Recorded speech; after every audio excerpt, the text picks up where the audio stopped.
Okay, here we are, May 19, 2025, just before 4 o'clock. Why before 4 o'clock? We're headed to Point Defiance, going to catch a lingcod. Got to get live bait, so I want to get there early, be able to catch some herring, some flounder. And I live about 45 minutes away, so probably around 4:45 we'll be in the water.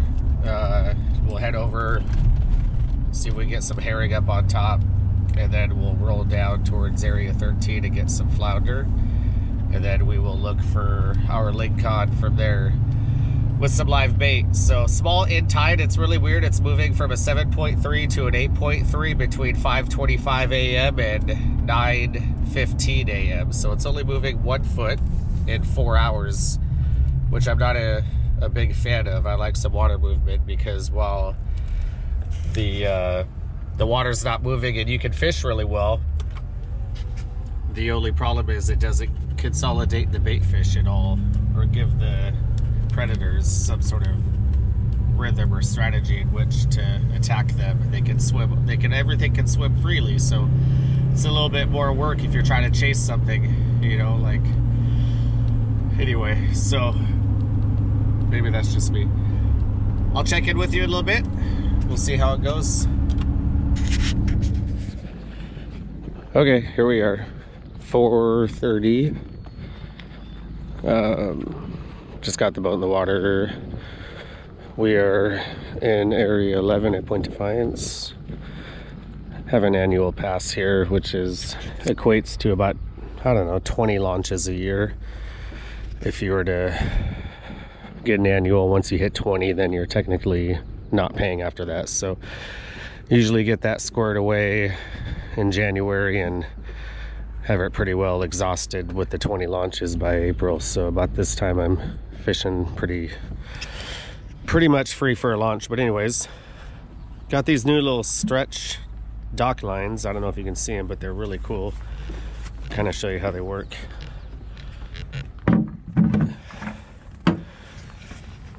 Just push them over a cleat, and they spring. I don't know how far they go, maybe 8 feet, 10 feet or so, but they stay snug to about 5, so it's pretty cool. But anyway, all right, I'm gonna go look for some herring, and then we'll catch some flounder. Lingcod like both. Salmon's currently closed in 13, which is a major bummer because it's been really good.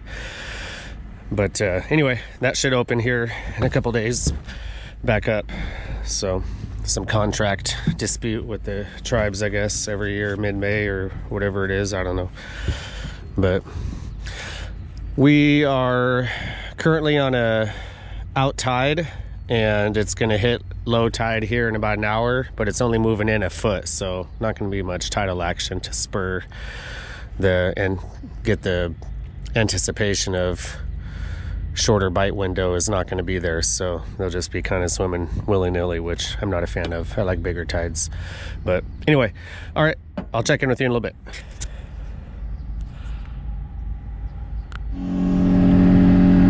All right, we are headed south. Got quite a bit of bait.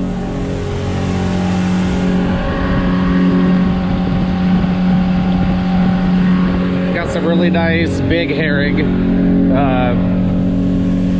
Bigger the better if you ask me for herring.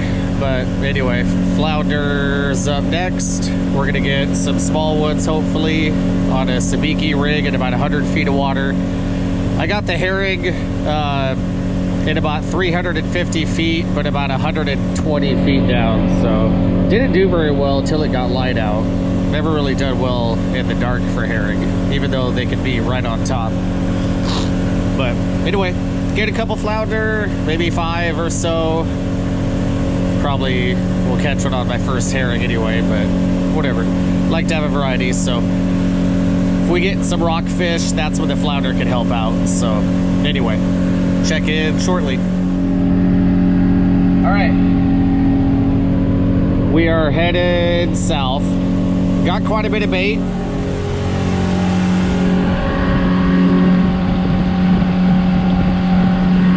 Got some really nice big herring. Bigger the better if you ask me for herring. But anyway, flounder's up next. We're gonna get some small woods hopefully on a sabiki rig at about 100 feet of water. I got the herring in about 350 feet, but about 120 feet down. So didn't do very well until it got light out. Never really done well in the dark for herring, even though they could be right on top. But anyway, get a couple flounder, maybe 5 or so. Probably will catch one on my first herring anyway, but whatever. Like to have a variety, so if we get some rockfish, that's when the flounder can help out. So anyway, check in shortly. All right, guys. All right, just got to my spot. Doing some flounder. Looks like he's already been chewed on, but that's how I caught him. So we're gonna put him down there. Got some flounder in here. And it's hard to tell, but I got about 5 in there. So got some nice small woods. So I got this on a 3-ounce lead, slip lead. We're in 90 feet of water. We're gonna be drifting up to about 35 feet. So we're gonna fish the rise and we'll check back when I get a bite. Okay, a minute later, I've got one chewing on it. It's always kind of a crapshoot on when to set the hook or just start reeling with a big live bait. We're gonna dig in here and see what happens. There he is. And he's on. Live flounder, first drop. Don't know if he's hooked or just hanging on. We'll find out. Get a look at him here. See what we think. You don't want to overcommit in the first 5 minutes.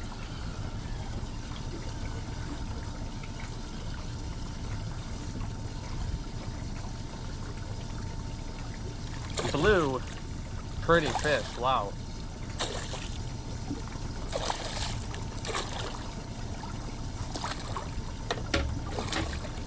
See if I can get a hold of him here. Really bright blue, it's crazy. Oh, there he goes. That was a cool fish. Very indigo blue. It's probably about 28 inches, so. Anyway, check back here in a minute. All right, just hit the bottom again. Found another one.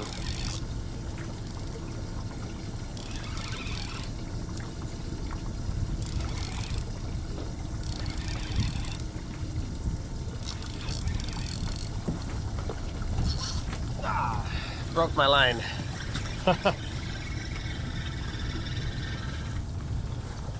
No, he pulled the hook. Wild. Okay, well, put on another herring. Check with you in a second. Okay, I've hooked a good one.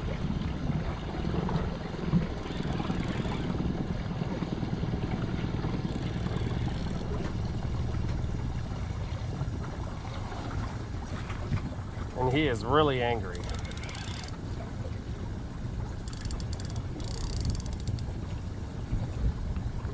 They're so long that once they turn the other way on you, you gotta let them go. But if you can get them coming at you, you just ride the wave. Oh boy.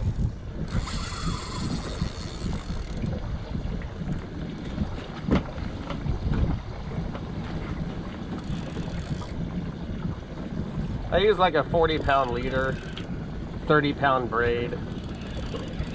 We're only in 50 feet, so you don't need a big halibut rod or anything. And there's no sense in trying to hurry them. But but he's probably oversized. But you never know.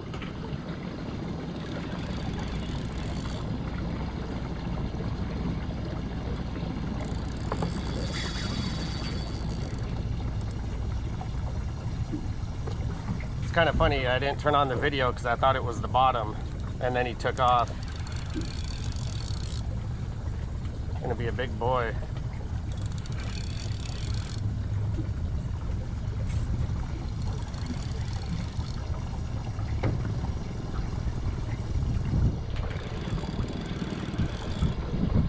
We're looking for 35 3/4.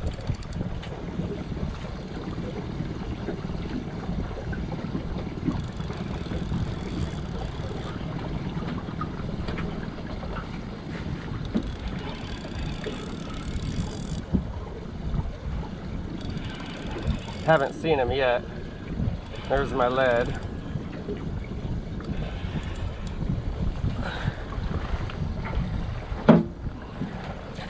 It's a big boy. Too big. We'll see.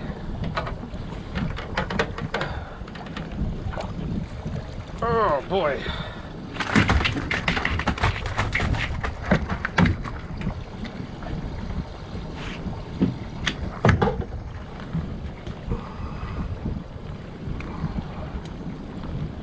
That little 1/0 hook, that's all it takes. Look at that one.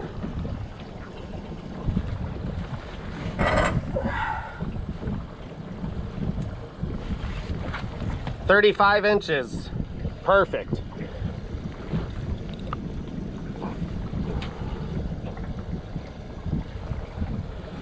I'll show you back at the house when we cut him up. Pretty nice fish.